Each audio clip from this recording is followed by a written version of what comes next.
तो news nation की बड़ी कवरेज लगातार जारी है। G20 समिट की शुरुआत हो चुकी है और मंडपम में कुछ इसी तरह के का वो कॉन्फ्रेंस रूम है जहां पर G20 समिट के पहले सेशन की शुरुआत हुई है।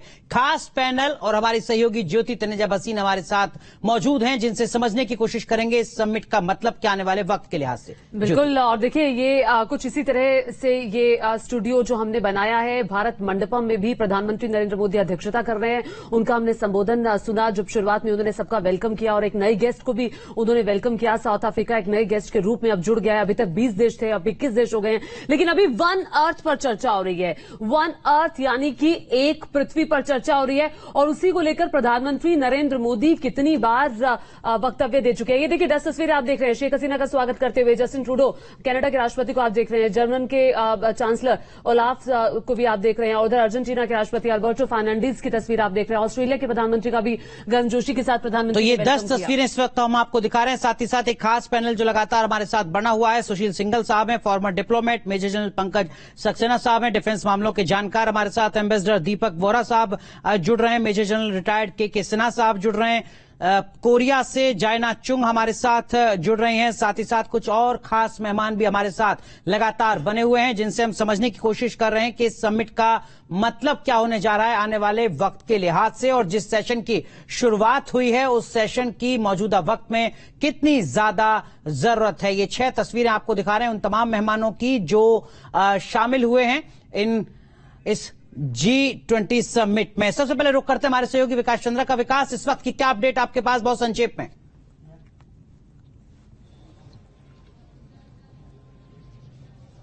देखिए, सारे मेहमान पहुंच गए जिसका इंतजार था। काफी दिनों से तैयारी चल रही थी। भारत के अलग अलग शहरों में G20 की बैठकें हो रही थी। तब हो रहा था कि दिल्ली में बैठक कब होगी, तो सारी तैयारियां हो रही थी। सारी तैयारी मुकम्मल थी, सारे मेहमान आ गए और वो जो बैठक का तय टाइम था। सबसे बड़ी बात है कि जब इस तरह की कोई अंतर्राष्ट्रीय बैठक होती है तो उसमें गलती की कोई गुंजाइश नहीं होती है। आपने भी ये बात दर्शकों को कही थी कि और ठीक तय समय पर वो बैठक शुरू हो गई है और पहले सत्र की बैठक की शुरुआत हो गई है। और जो मुद्दे हैं, एजेंडे हैं, इस पर जो दुनिया के अग्रणी नेता हैं उस पर बात करेंगे और इस पर निगाह टिकी हुई है कि इस बैठक के बाद नतीजा क्या निकलता है। ठीक है, बिल्कुल, इस बैठक के बाद नतीजा क्या निकलता है। हमारे साथ के सिन्हा साहब भी जुड़े हुए हैं, हमारे साथ स्टूडियो में भी खास मेहमान है। लेकिन अब प्रधानमंत्री नरेंद्र मोदी के वो ओपनिंग रिमार्क्स क्या रहे जब उन्होंने वेलकम किया G20 देशों का, अब आपको सुनवाते हैं।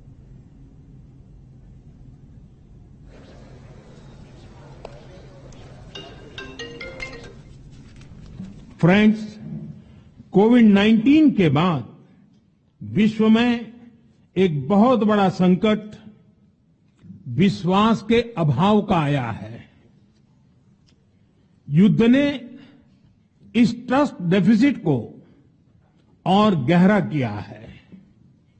जब हम कोविड को हरा सकते हैं तो हम आपसी विश्वास पर आए इस संकट पर भी विजय प्राप्त कर सकते हैं। आज G20 के प्रेसिडेंट के तौर पर भारत पूरी दुनिया का आह्वान करता है कि हम मिलकर सबसे पहले इस ग्लोबल ट्रस्ट डेफिसिट को एक विश्वास, एक भरोसे में बदले। यह हम सभी के साथ मिलकर चलने का समय है और इसलिए सबका साथ, सबका विकास, सबका विश्वास, सबका प्रयास का मंत्र हम सभी के लिए एक पथ प्रदर्शक बन सकता है। सबका साथ की भावना से ही भारत ने प्रस्ताव रखा था कि अफ्रीकन यूनियन को G20 की स्थायी सदस्यता दी जाए। मेरा विश्वास है कि इस प्रस्ताव पर हम सबकी सहमति है।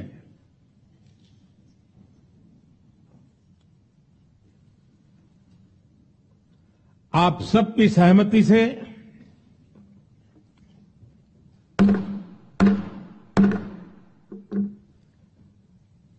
आगे की कार्रवाई शुरू करने से पहले मैं अफ्रीकन यूनियन के अध्यक्ष को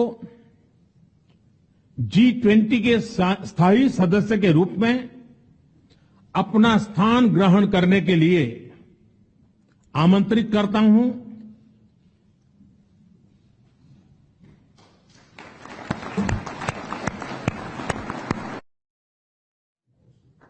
का वो ओपनिंग करते हुए प्रधानमंत्री नरेंद्र मोदी जो उन्होंने कहा कि ट्रस्ट डेफिसिट को कम करने की जरूरत है आज के वक्त में G20 देशों के बीच में। इसी पर बातचीत करूंगी मैं। के सिन्हा साहब हमारे साथ जुड़ गए, डिफेंस एक्सपर्ट भी हैं। ये बहुत जरूरी है आज के वक्त में के सिन्हा साहब कि जो ट्रस्ट डेफिसिट है वो कम करके विश्वास की बहाली की जाए, जिस पर जोर दिया प्रधानमंत्री ने। प्रधानमंत्री जो बात कह रहे हैं कि उन्होंने एक बात बहुत पुख्ता बात की है। उन्होंने कहा कि कोविड को हम जब जीत सकते हैं तो क्या ये जो अविश्वास का एक माहौल बनाया गया है, ग्लोबल ट्रस्ट डेफिसिट, क्या उसको हम विश्वास में बदल सकते हैं कि नहीं? तो एक बहुत बड़ी एक संदेश ही नहीं है, और इसके ऊपर में बहुत सारे कदम भी उठाए गए हैं।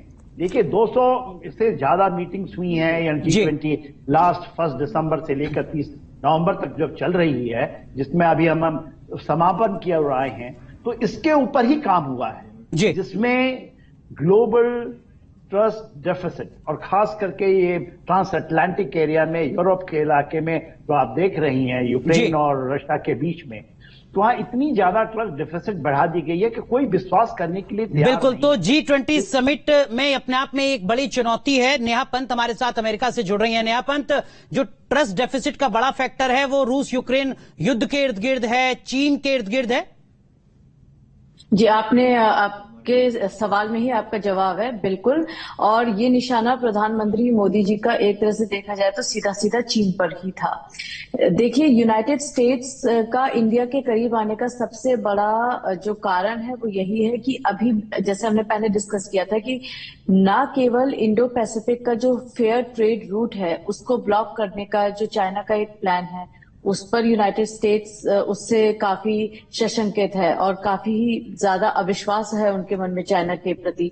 दूसरा, जैसे आप देखते हैं कि ग्लोबल सप्लाई चेन, अभी यूनाइटेड स्टेट्स की बात आप अगर कर लें तो बहुत ज्यादा सप्लाई चेन ब्लॉक हुई थी, क्योंकि जैसे ही कोविड आया था तो चाइना में जितने भी यूनाइटेड स्टेट्स को का मेजॉरिटी यहाँ की जो मार्केट है वहाँ चाइनीज सप्लाई बहुत है, बहुत ज्यादा चाइना का सामान है। तो वो सारा सामान जब ब्लॉक होने से यूनाइटेड स्टेट्स में इसका फर्क पड़ा था। इंटेलेक्चुअल थेफ्ट का हमने मुद्दा उठाया ही था।